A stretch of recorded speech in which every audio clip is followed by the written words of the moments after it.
Assalamualaikum warahmatullahi wabarakatuh. Salam sejahtera bagi kita semua. Salam sehat teman-teman sekalian. Kemarin saya ada minta tolong dong ide nih buat konten gitu ya. Nah ini ada teman-teman yang minta dibikinin ya, karena mungkin juga temuan BPK, kenapa bikin kebijakan kok nggak ada policy briefnya ya. Ya seperti apa cara bikinnya ya, karena rata-rata nih banyaknya dibuatnya di bagian perencanaan. Tapi sekarang semua yang membuat policy ya, membuat kebijakan diminta menyusun policy briefnya ya. Teman-teman, sebelum saya menjelaskan apa terkait dengan policy brief ya, saya minta tolong di subscribe ya, dan apabila suka dengan konten-konten saya mohon di like dan di share supaya teman-teman yang lain juga mendapatkan ilmu yang bermanfaat ya.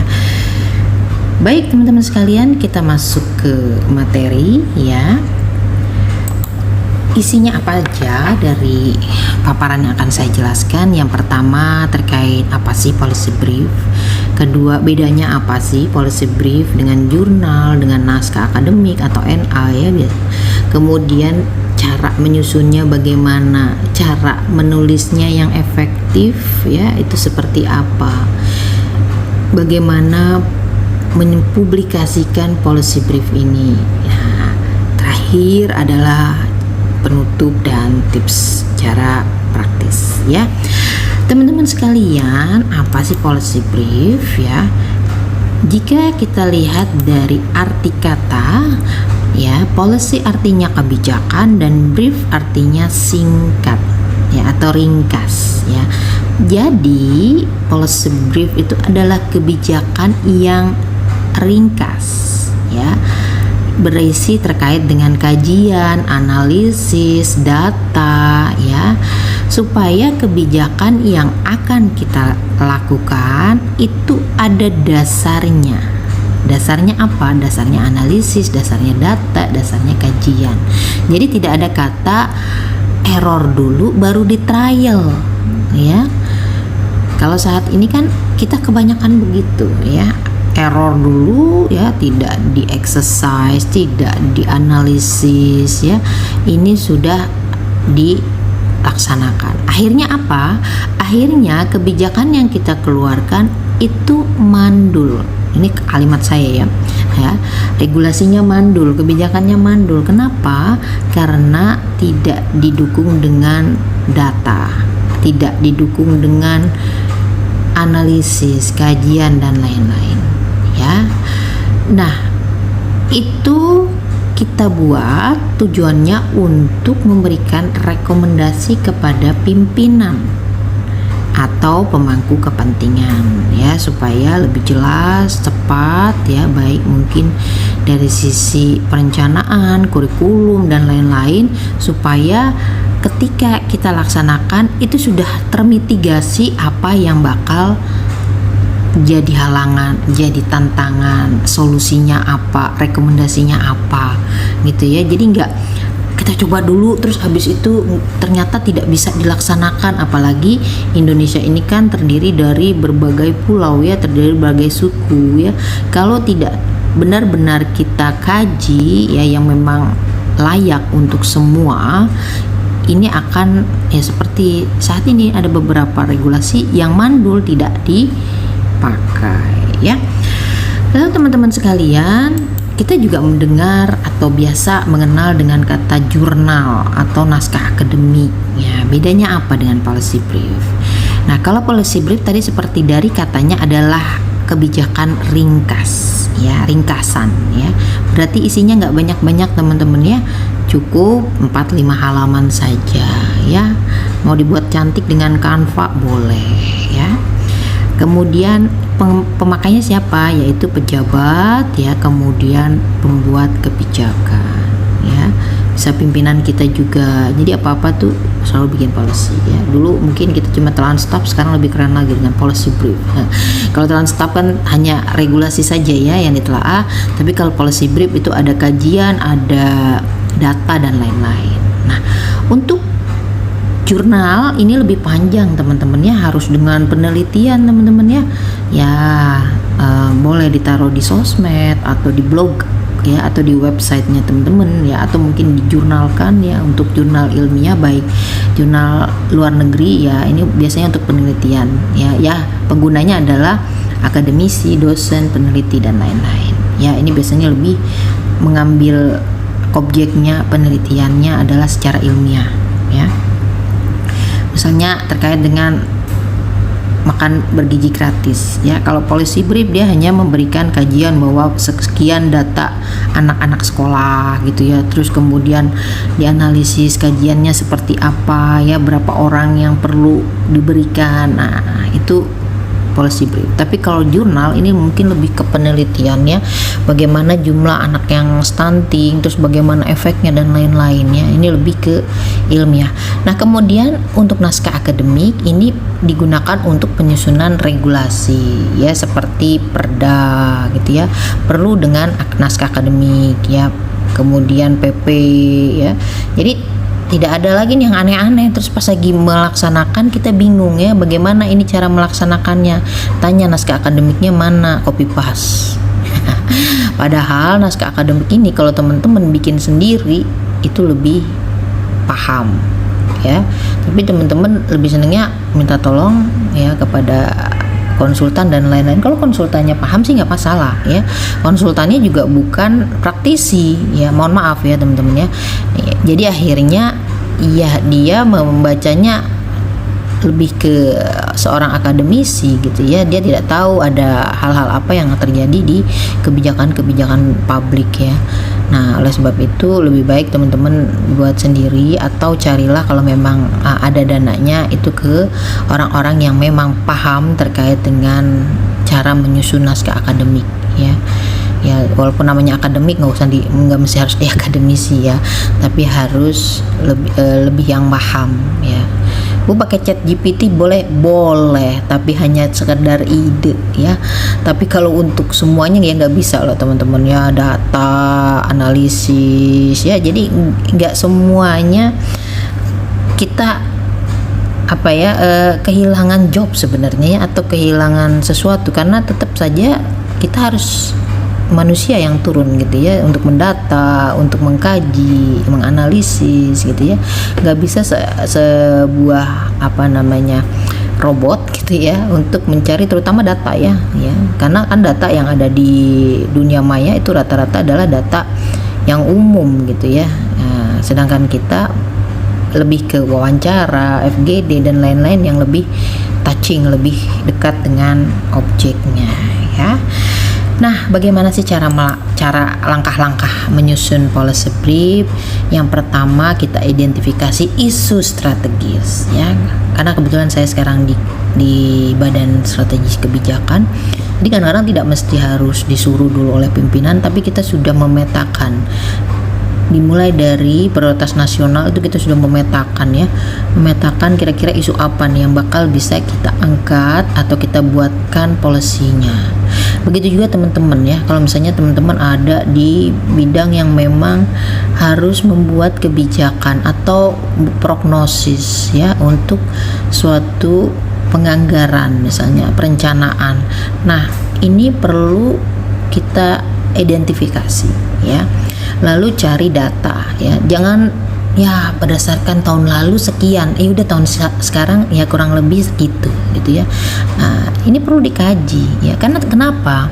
Saya ambil contoh terkait dengan pendapatan ya. Pendapatan kalau dulu itu mungkin bisa kita prediksi atau kita anggarkan sesuai dengan tahun sebelumnya ya, tahun-tahun sebelumnya. Tapi saat ini sulit teman-teman ya.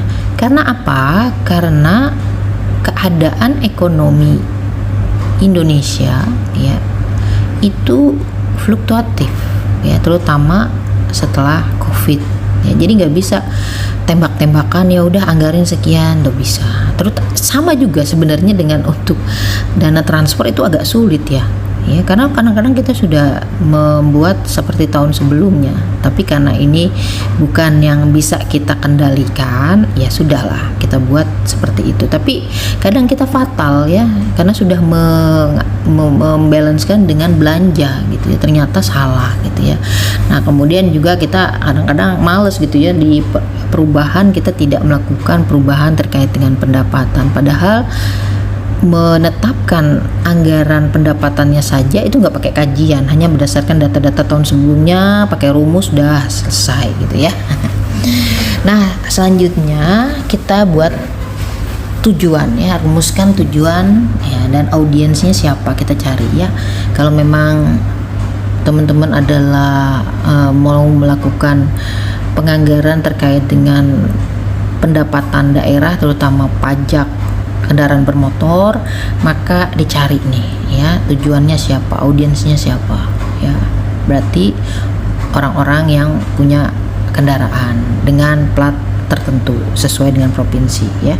Kemudian tulis kerangka-kerangkanya. Nah ini bisa minta bantuan ChatGPT ya, chatbot ya, atau AI yang lain ya, bisa minta tolong ya. Nah jadi teman-teman tinggal mengisi sesuai dengan analisis, kajian, dan data ya. Ini cuma pengantar-pengantarnya aja ya, poin-poinnya. Selanjutnya teman-teman, kita lakukan, setelah buat kerangka kita lakukan review, isi, validasi isi ya. Kita udah isi ini karena udah wawancara, udah FGD dan lain-lain, kita masukkan di situ ya.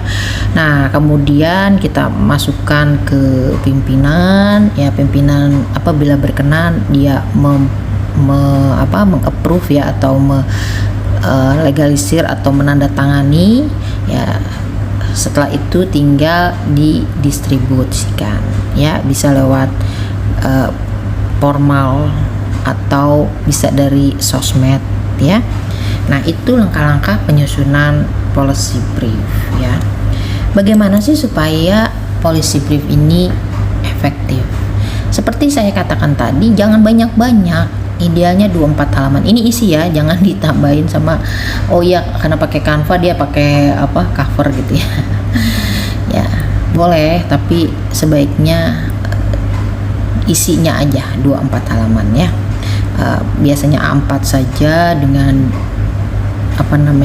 huruf 12 ya.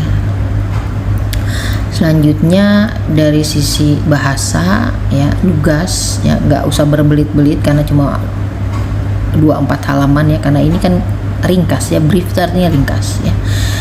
Kemudian harus objektif berdasarkan data, jadi nggak usah pakai komentar-komentarnya teman-teman ya. Menurut saya gitu, nggak usah ya, langsung aja catat ya. Kemudian praktis ya. Kemudian praktisnya ini lebih ke solusinya apa, udah nggak usah panjang-panjang ya, bukan cuma masalah doang, jadi masalah doang tapi nggak ada solusinya gitu ya. Nah, ini sebenarnya mau menunjuk apa gitu ya. Nah kalau memang ada data yang sudah kita olah, bisa pakai grafik ya, tabel, poin-poin ya. Nah di sini kebetulan banyak sekali statistisi ya, jadi ini biasa diolah langsung dengan bentuk grafik, tabel, dan poin-poinnya. Jadi kalau kami diberi data terkait dengan APBD itu udah cantik banget bentuknya, grafik, tabel gitu ya, pointer gitu ya. Nah jadi bukan cuma sekedar anggaran realisasi ya, nggak tercapai sudah gitu ya, tapi bagaimana ketika anggaran tidak terrealisasi, efeknya kemana gitu ya, kemudian apa yang menjadi solusinya, itu sudah kita petakan di dalam policy brief ya. Selanjutnya teman-teman sekalian, ini sistematika policy brief ya, atau daftar isinya ya. Pertama itu terkait dengan ringkasan eksekutif. Bagaimana teman-teman menjelaskan apa sih permasalahan yang mau diangkat, isu apa ya. Tidak perlu panjang-panjang, cukup singkat saja tapi jelas dan menarik gitu ya. Kemudian pertimbangan apa yang relevan, data-datanya apa ya, ini kita masukkan di ringkasan. Lalu kita buatkan pendahuluan ya, mengapa masalah tersebut perlu pemecahan ya. Kemudian data-data yang yang kita berikan untuk mendukung atau memberikan bukti ya terhadap kondisi yang ada ya, atau kondisi yang kita angkat ya. Kemudian yang keempat, kita mendeskripsikan masalah ya. Mendeskripsikan masalah ya, ini kita buat ya terkait dengan apa sih yang kita buat untuk policy brief kita ya. Lalu selanjutnya kita memberikan solusi ya dengan melakukan rekomendasi. Jadi misalnya di suatu tempat ada praktik-praktik baik ya, maka kita berikan rekomendasi ya, deskripsikan contoh-contohnya, atau mungkin ada keinginan-keinginan dari masyarakat atau stakeholder kita. Nah, ini bisa kita masukkan sebagai rekomendasi. Nah, mohon maaf tadi judul lupa saya sebutkan. Ya, yang pertama itu judul, tapi nanti kita balik lagi ya ketika sudah benar ya, sudah selesai sampai dengan rekomendasi, ini tambahin daftar pustaka, maka kita cek lagi apakah judul yang kita sudah pilih di awal itu cocok nggak dengan hasil yang berkembang saat kita melakukan proses pembuatan policy brief ya. Misalnya tadi contohnya strategi gitu ya, melaksanakan perencanaan anggaran yang efektif dan efisien gitu, seandainya gitu ya. Ternyata pas lagi sudah dalam proses, ternyata perlu diubah sedikit misalnya gitu ya. Mungkin judulnya menjadi evaluasi ya pelaksanaan gitu ya, contoh saja ya. Jadi memang tidak lebih dari 12 kata ya. Boleh saja, tapi kita kan tadi lagi mau mengatakan bahwa harus efektif ya, singkat, jelas, dan menarik. Itu yang paling utama ya teman-teman ya. Biasanya kalau terlalu panjang orang juga bacanya ini apa sih, muter-muter, apalagi campur-campur pakai bahasa Inggris, tapi muter-muter. Kalau dicampur pakai bahasa Inggris baik ya nggak masalah gitu ya.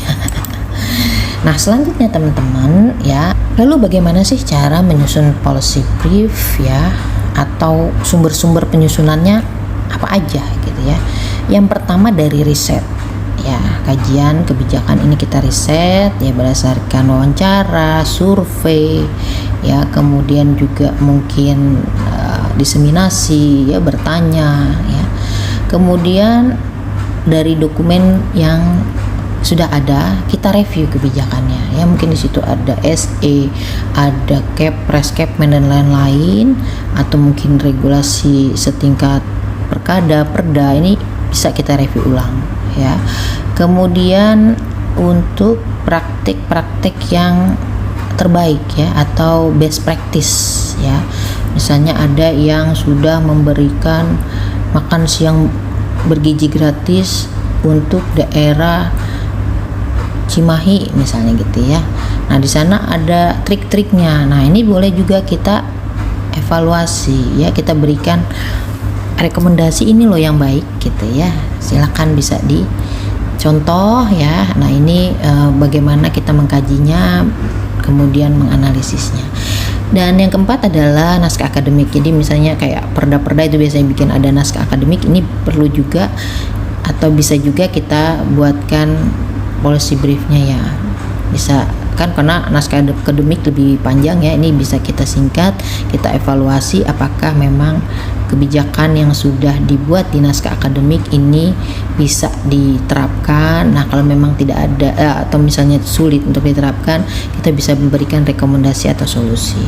Nah, yang terkait kita juga bisa cari dari FGD ya, dikumpulkan. Nah, terus kita membuat rapat ya, atau forum ya. Nah, kemarin tuh mungkin teman-teman ada yang ikut saya ya di Jambi dengan di Sulawesi Utara. Nah, beberapa hal ini kami lakukan ya.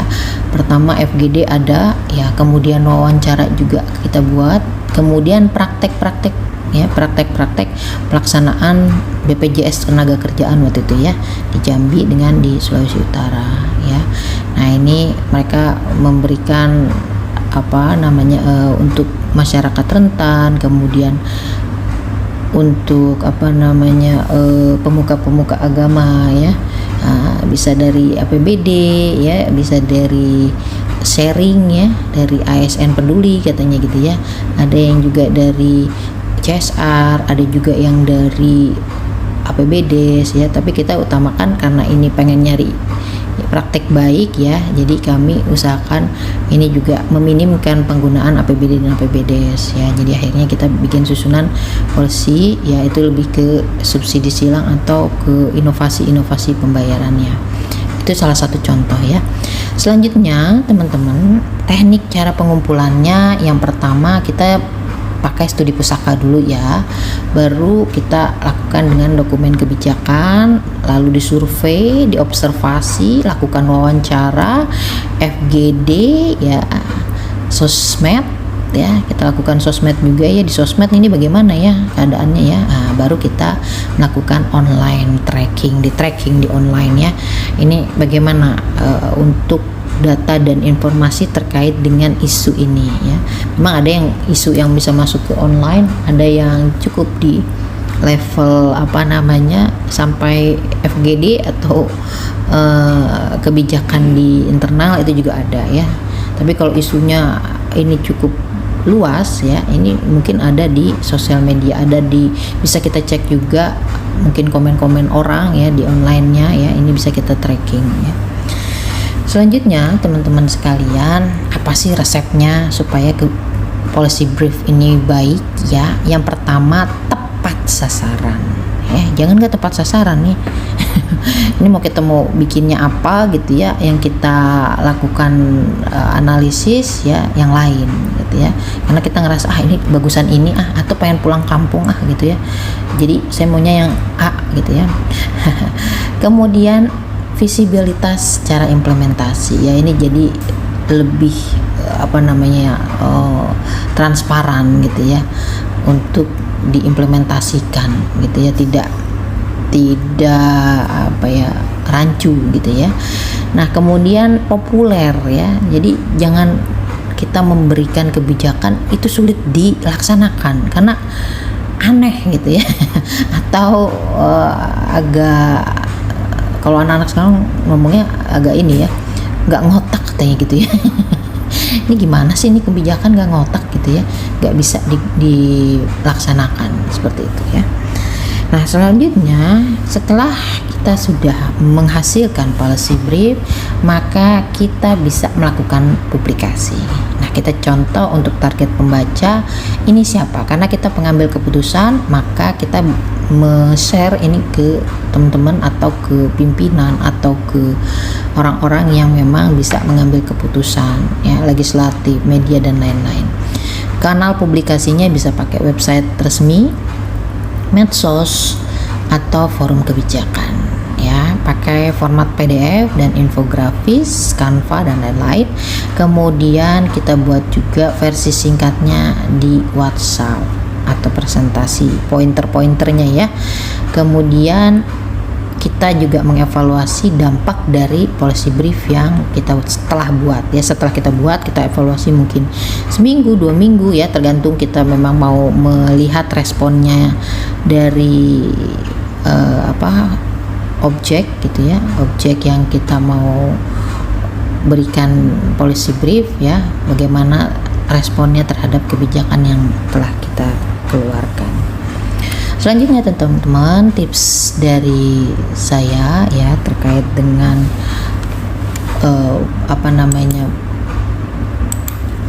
agar kebijakan ini lebih praktis ya, kemudian tepat sasaran ya.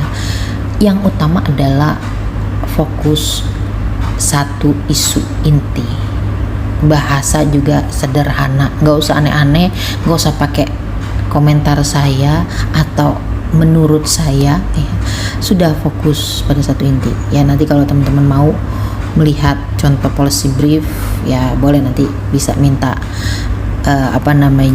contoh ya sama saya, paparan juga boleh, tapi seperti biasa tolong share tolong share akun saya ke 10 orang ya. Saya akan berikan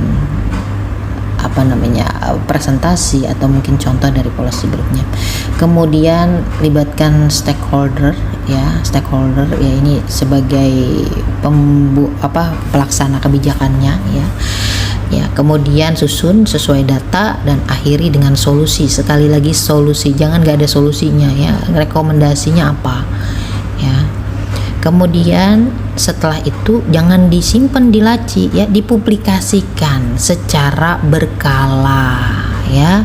Kalau misalnya respon sekali belum, 2 kali, 3 kali ya, coba dievaluasi lagi, kok rasanya nggak ada yang ngerespon ya.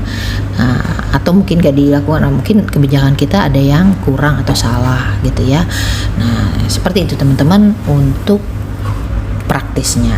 Nah, kemudian kesimpulannya teman-teman, dan bagaimana kita nanti akan melakukan aksi keberlanjutannya ya. Kita mulai nanti dari isu lokal ya, yang relevan dan sederhana ya. Ini kita mulai fokus isu-isu lokal ya. Kemudian peran aktif dari proses kebijakan ya. Ini juga kita usahakan untuk menyusun dan mempublikasikan policy brief ini secara konsisten ya, supaya bisa berkontribusi ya dalam mungkin memperbaiki juga ketika kita sudah keluarkan kebijakan ya, juga kemudian lebih transparan dan efektif serta tepat sasaran seperti itu ya. Selanjutnya juga dari sisi kolaborasi ya, kita mungkin tidak hanya sendiri ya, pihak pemerintah ya, tapi juga mungkin melibatkan akademisi, media, masyarakat dan lain-lain, supaya policy yang dibuat itu lebih kaya isinya ya, lebih punya kekuatan sosial dan bisa mendorong ke perubahan yang lebih baik ya. Demikian teman-teman sekalian yang bisa saya jelaskan terkait dengan policy brief, bagaimana cara menyusunnya, trik-triknya, kemudian apa manfaat dari penyusunan dari policy brief ya, dan mengapa policy brief ini sangat diharuskan gitu ya, ketika teman-teman membuat suatu kebijakan gitu ya, karena memang banyak hal yang ketika dilaksanakan itu sulit ya, karena memang dari awalnya tidak ada analisis, tidak ada data gitu ya, kajian ya, sehingga ketika diterapkan ini menjadi bumerang bagi pembuat kebijakan, atau kebijakan yang kita buat menjadi mandul ya, atau tidak bisa dilaksanakan. Demikian teman-teman sekalian ya, kurang lebihnya saya mohon maaf. Billahi taufiq wal hidayah. Wassalamualaikum warahmatullahi wabarakatuh. Sampai jumpa di channel berikutnya teman-teman. Terima kasih.